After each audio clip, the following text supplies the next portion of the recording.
La emergencia en California continúa después de 3 días de incendios, los más devastadores de su historia. Esta noche, esta es la situación. El incendio de Palisades entre Malibú y Santa Mónica ha consumido más de 8,000 hectáreas y se reporta apenas un 6% de control. Imagínense, 6%, es decir, prácticamente sin control en esta zona. El incendio en Eaton ha arrasado más de 5,500 hectáreas. Está controlado en 0%, es decir, no hay control. No pueden con las llamas en esta zona de California. Y ahora, el más reciente, el de Kenneth, que comenzó hace 7 horas. Le estoy hablando de condiciones meteorológicas que comprometen el trabajo de los bomberos y que azuzan las llamas. Ya ha consumido 400 hectáreas. Porcentaje de control en este caso, 0%. Regresamos a México. Hoy tuvieron la invitación, la convocatoria, 24 millones de estudiantes para regresar a las escuelas públicas, a las escuelas privadas de preescolar, de primaria y de secundaria en todo el país. Pero fue eso, una invitación, una convocatoria, porque en algunos estados tuvieron que ajustar esta fecha debido ni más ni menos que a las heladas. En Nuevo León era opcional asistir al primer día de clases, aquí se lo informamos. De 780,000 matrículas de alumnos, solo asistió el 5%. Algo similar ocurrió en Durango, donde la asistencia fue de entre el 20 y el 25%, pero las autoridades aclararon que no contarían las faltas. ¿Qué pasa en Zacatecas? Bueno, al menos 350,000 estudiantes regresaron a la escuela. Lo hicieron con protección extra por el frío. Pero como se prevé que las heladas se intensifiquen, las autoridades educativas no descartaron que haya clases presenciales o modificación en los horarios de entrada de las escuelas. Sonora. Se suspendieron las clases en 41 municipios. En el resto, es decir, 31 municipios, se ajustaron los horarios para que el turno matutino, entre 1 hora más tarde, pues tenga el registro de entrada de los alumnos con esta tolerancia de 60 minutos.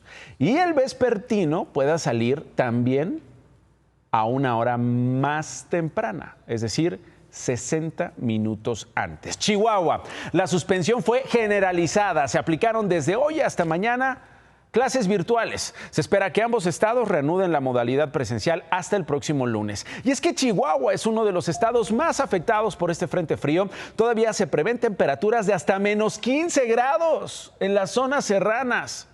Hasta esta tarde, al menos 17 tramos carreteros estuvieron cerrados por la nieve que cayó. En Ciudad Juárez, otra persona en situación de calle murió por hipotermia. Es la tercera víctima en esta semana.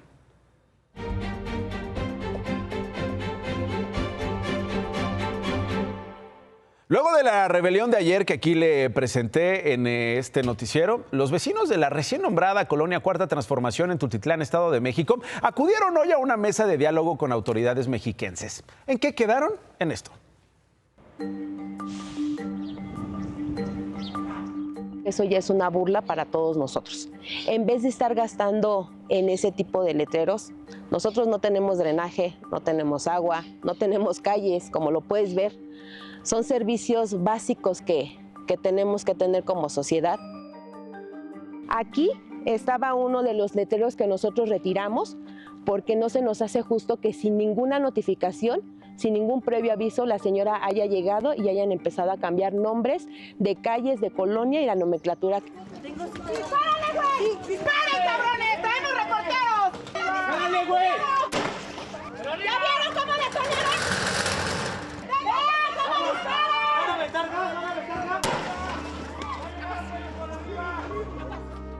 24 horas después del choque, la colonia Cuarta Transformación amaneció en calma. Con el mismo nombre, algunas mallas que los vecinos inconformes echaron abajo y letreros que sobrevivieron al descontento de ayer. Hoy, Un centenar de vecinos afectados por la ocurrencia del cambio de nomenclatura se reunieron con funcionarios del Gobierno del Estado de México y personal de la Fiscalía especializada en combate a la corrupción. Durante 2 horas a puerta cerrada, vecinos y autoridades alcanzaron los primeros acuerdos. Destacan: 1. La nueva nomenclatura no va a detener ni condicionar los trámites de los vecinos relacionados con sus viviendas. Y 2. La autoridad se comprometió a seguir con las diligencias alrededor de 80 denuncias presentadas por vecinos en contra de funcionarios municipales por abuso de autoridad. Delito que pudieron cometer cuando ordenaron demoler 18 casas en la colonia 4T, sin presentar un solo documento oficial que respaldara su actuar. Entre los investigados están el comisario de Seguridad Ciudadana, Roberto Escobar, el director de Desarrollo Urbano, Ricardo Rojas, el director de Gobierno Municipal, Cuitláhuac Castrejón, y la exalcaldesa de Tultitlán, Elena García. Alrededor de 7 personas que se tienen marcadas como probables responsables. Sobre el enfrentamiento de ayer con policías municipales, el abogado Fuentes dijo que las fotografías y videos de los hechos irán como datos de prueba a las carpetas de investigación. La próxima reunión entre vecinos y autoridades está programada para el próximo 31 de enero. 2 paramédicos desaparecieron y sus cuerpos fueron localizados una semana después en Tlaxcala. Hay partes en esta historia que no concuerdan.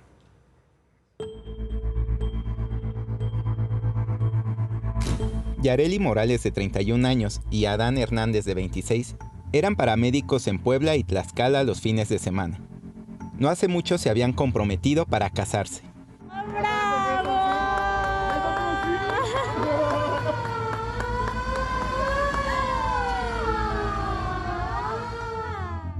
Pero la noche del viernes 27 de diciembre desaparecieron en Tlaxcala. Yareli todavía platicó por WhatsApp cerca de las 8 de la noche con su futura comadre Carla, pues sería madrina de recuerdos de la fiesta de primer año y bautizo de su hija en Puebla. Yareli le dijo a Carla que al llegar a su casa le mostraría los recuerdos. 2 horas después le envió las fotos, por lo que su amiga supo que ya estaba en su casa. Su última conexión fue a las 11:47 de la noche y jamás volvió a contestar, ni a ella ni a su familia. Que fueron a Fiscalía de Tlaxcala y les dijeron que todavía no pasaban pues las 72 horas y no podían iniciar una búsqueda porque pues, no había transcurrido ese tiempo. Estuvieron desaparecidos una semana hasta que el viernes 3 de enero sus cadáveres fueron encontrados en un edificio en Tenancingo, en Tlaxcala. Inicialmente lo que decían es que la causa de muerte era por intoxicación. No sonaba tan lógico. Comentaban que ellos tenían pijamas, ambos estaban juntos, pero ninguno de ellos vivía en ese departamento. Amigos de la pareja rastrearon los celulares de ambos. Solo encontraron que el de Adán aparecía en un terreno baldío en Tecamachalco, en el estado vecino de Puebla, a 1 hora de distancia de donde fueron encontrados. Los primeros reportes sugieren que pudieron morir intoxicados tras consumir un desparasitante que habrían mezclado con otro medicamento y que generó una reacción similar a un veneno.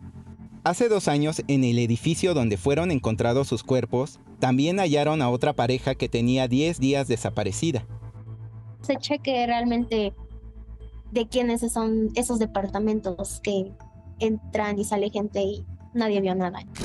Y aunque ya pasó casi una semana desde que fueron encontrados los cuerpos, la Fiscalía de Tlaxcala no los ha entregado a sus familiares. Lo que pedían los familiares que ya les den los cuerpos para ya poderlos despedirlos y ellos también ya estar tranquilos, en paz, porque ya fue mucho el hecho de tenerlos lejos. Que se haga justicia. La Fiscalía de Tlaxcala todavía no ha dado a conocer un informe oficial sobre qué ocurrió con esta pareja. Señalan que por el estado de descomposición de los cadáveres les ha sido complicado realizar las necropsias, por lo que mandaron muestras a otras instituciones para tener análisis certeros. Hoy temprano se informó de los trabajos en materia de seguridad en los primeros 100 días de la administración de la presidenta Claudia Sheinbaum. El promedio diario, según el gobierno federal, de homicidios dolosos disminuyó 16.3% entre los meses de septiembre y diciembre pasados. Miren, el resultado de hoy es importante. Es 16% menos de homicidios de septiembre a diciembre. Es un trabajo que a veces no es, digamos, visible en todos los días, pero es un gran trabajo del Gabinete de Seguridad. Se habló también de la violencia en Sinaloa. Mire, Marcela Figueroa, la secretaria ejecutiva del Sistema Nacional de Seguridad Pública, detalló estas cifras de promedio diario de homicidios dolosos. La violencia, según estos datos, tuvo un pico en octubre y noviembre, pero en diciembre el promedio se redujo a 5.1 homicidios diarios. El secretario de Seguridad y Protección Ciudadana Federal, Omar García Harfuch, añadió esta mañana este dato. En Sinaloa se han hecho un esfuerzo muy importante para disminuir la violencia. En Culiacán específicamente, la reducción del delito de homicidio de octubre a diciembre ha sido de 35%. Se continuará trabajando y fortaleciendo en este estado con el Gabinete de Seguridad. Y esta mañana, por cierto, le preguntaron a la presidenta sobre el reparto de roscas y juguetes de parte de presuntos integrantes del cártel Jalisco Nueva Generación en varias comunidades de Tabasco. Esto respondió la presidenta. Nuestra tarea es evitar que cualquier joven, ciudadano, niño, niña vea en la violencia o en algún grupo delictivo una perspectiva de vida. Porque no es una perspectiva de vida, es una perspectiva de muerte. Entonces nos corresponde evitar y hacer toda la atención a las causas para que no haya una apología de la violencia. Nosotros construimos paz. Bueno, esta semana en México conocimos la historia de la generala brigadier de Justicia Militar Mariana de la Cruz Sánchez. Esta semana supimos que es la primera mujer designada titular de la Defensoría de Oficio Militar, un rango que nunca antes había tenido una mujer en esa institución. Un techo de cristal roto por las mujeres. Mientras era enfermera en el Hospital Central Militar, tomó la decisión de estudiar Derecho y esta semana, la generala brigadier de Justicia Militar Mariana de la Cruz Sánchez se convirtió en la primera mujer en ocupar la jefatura de la Dirección de Defensoría de Oficio Militar. Egreso como subteniente enfermera y estuve trabajando en el Hospital Central Militar, en la unidad de terapia intensiva y cuidados coronarios. Entonces ahí fue cuando decidí estudiar la carrera de Derecho. Una vez abogada, cursó varias maestrías en Derecho mientras subía en el rango militar y ocupaba cargos en el Ejército.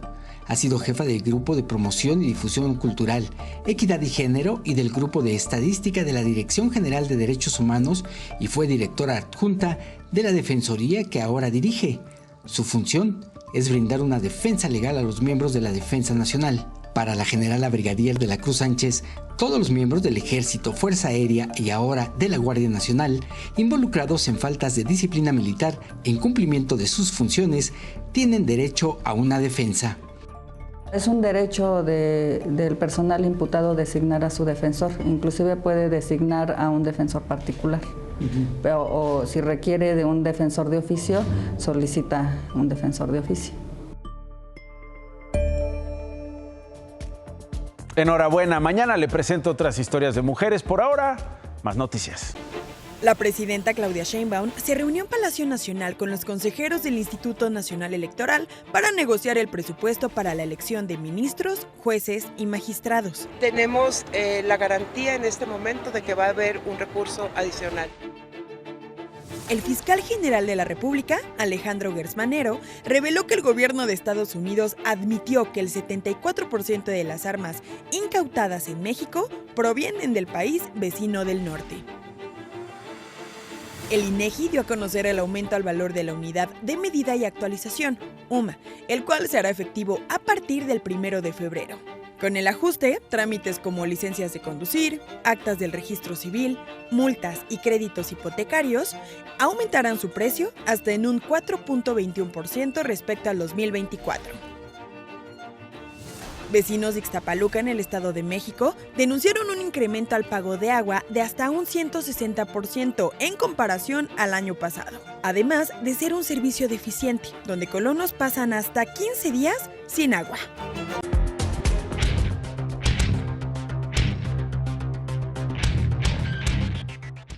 Durante una muy buena parte del año estuvimos muy preocupados por la inflación, muy tensos, muy ávidos de saber si iba a funcionar o no la política monetaria del Banco de México. Y cuando vemos los números, le salió bastante bien. 4.21% aumentó la inflación durante el año pasado. ¿Y esto cómo compara? ¿Cómo estamos parados con, por ejemplo, los otros sexenios? Tomemos las cifras de todos los sexenios. Pues resulta, miren nomás, 33.9% en la época de la Cuarta Transformación, 27.9% con Peña Nieto, 28.5% con Felipe Calderón y 29% con Fox. Es decir, midiéndolos por inflación, pues perdió la Cuarta Transformación, perdió. Hoy vemos que ciertamente la inflación está llegando a una disminución. La parte más importante que está bajando es el corazón de la inflación, que se encuentra ahí por el 3.5%, y eso permitirá que el Banco de México continúe disminuyendo las tasas de referencia. Durante la reunión de política monetaria, la última del año pasado, ya hablaron de bajarla más de 25 puntos base. Habrá que esperar. Échame la cámara. ¿Ustedes se acuerdan por qué no subía el salario mínimo? Porque las multas y recargos estaban vinculados con lo que hoy es la unidad de medida y actualización, que nada más va a aumentar lo que aumentó la inflación. ¿Cómo ves, Nacho? ¡Feliz año! ¡Feliz año, David! Más noticias. La presidenta Claudia Sheinbaum presidió la primera reunión del Consejo Asesor de Desarrollo Económico Regional y Relocalización como parte del Plan México. En el encuentro, empresarios adelantaron que habrá anuncios de inversión privada. Tenemos que apostar a México. Vamos a hacer que sea la mejor época de México. Una nueva caravana migrante salió de Tapachula, Chiapas, con dirección a la frontera norte. En su mayoría, los migrantes son de nacionalidad venezolana, ecuatoriana y cubana. En los próximos días, se prevé que otras 2 caravanas salgan del sur del país. La Procuraduría Federal del Consumidor colocó las primeras lonas con la advertencia a la ciudadanía de no cargar gasolina porque se vuelan la barda con los precios en estaciones de Nuevo León, Durango y Guanajuato. Fue vinculado a proceso el hombre de 23 años que mató a sus padres y hermana la madrugada del 6 de enero en la alcaldía Tláhuac, en la Ciudad de México. En audiencia celebrada hoy, un juez imputó al joven los cargos de feminicidio y homicidio en agravio de sus familiares. Con esto me despido. Gracias por elegirnos. Se queda con ¿Qué importa? Buenas noches.